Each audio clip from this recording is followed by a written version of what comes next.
Hey guys, today on Redneck Light I'm going to show you how to plug a tire.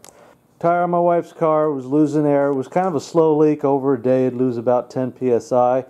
So when that happens, usually it means that you run over a nail or something and we need to patch it. So I took the tire off of the car and it's actually in a really good spot. Basically, if you're in between on this flat part of the tire, it's safe to plug it and patch it.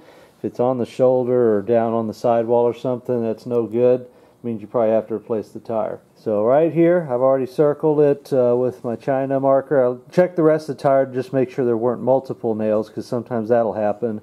So I'm going to take the nail out and then get it plugged. Amazon, they sell really inexpensive tire plug kits that come with the plugs and all the tools you need. I have a link in the description to this, and I'll show you what you need to do.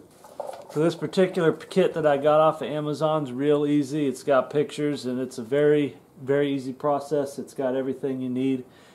Alright, first thing you need to do is get that nail out. It comes with some needle nose pliers in the kit, or you can use whatever tool you desire.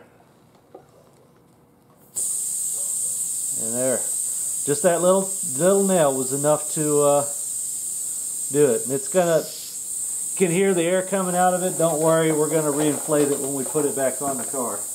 Next, we need to make the hole larger so it's a regular size for the tire plug. We're gonna use this tool.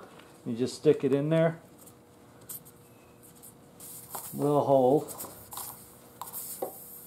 for the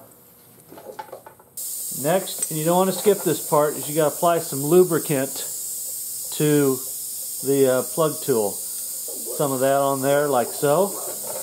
Then you're going to take one of these plugs. You can see it looks like it's going to tear, but it's just very tacky rubber. But it'll come off of that plastic mostly clean. We're going to thread it into the needle. There you go, about halfway. We're going to push the plug into the hole. If you're having trouble getting the plug in there, there may still be too much air pressure in the tire. You can let all the air out to make it a little easier. Once you got a little more air out of the tire. Alright, so once you got it real deep in there like that, you need to hold down this little retaining item. This holds the plug in, and you're going to pull this T tool out of it. That'll leave the plug in there, but let you pull the tool out.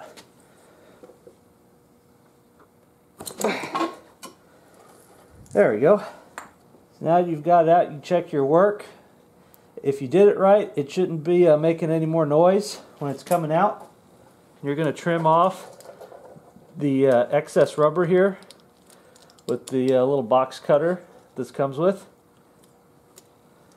Doesn't have to be perfect, but now we've got our tire plugged.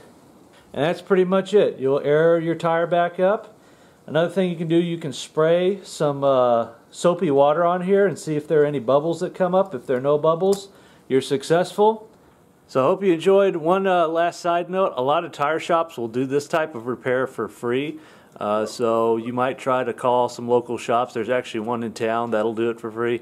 I just didn't want to wait, and I kind of run over stuff a lot with my mower, so that's why I have this tire patching tool on hand. So if you want to be a little more self-sufficient and repair your tires yourself, this is a great option to have. So hope you enjoyed. See you next time.